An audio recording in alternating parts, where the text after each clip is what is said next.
Yeah, Bill and Candace, right now there is a 45-day window for absentee or early voting in Virginia if you have a valid excuse to do so.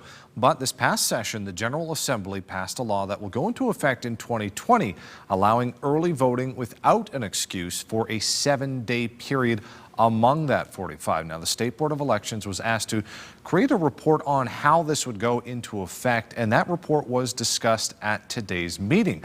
And one of their recommendations is to expand the no excuse period to all 45 days.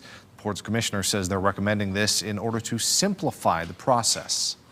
As it stands right now, if implemented the way the law is drafted, essentially you'd have a situation where it depends on how and when a person's going to vote that they would need an excuse or not need an excuse. So the simpler process is to just expand the program for no excuse through the entire absentee process. And that way everybody's on the same playing field. Now, on the same day this was discussed, it was the first day state lawmakers could submit legislation for the 2020 session, and the first bill filed in the House would do away with the need for excuses in all early voting. Also at today's meeting, the board approved a list of new election security standards that will go into effect next year as well. And we also spoke to the Board of Elections Commissioner at today's meeting about the issues faced on Election Day, including ballot issues at several locations and the results website not working for almost 2 hours after the polls closed.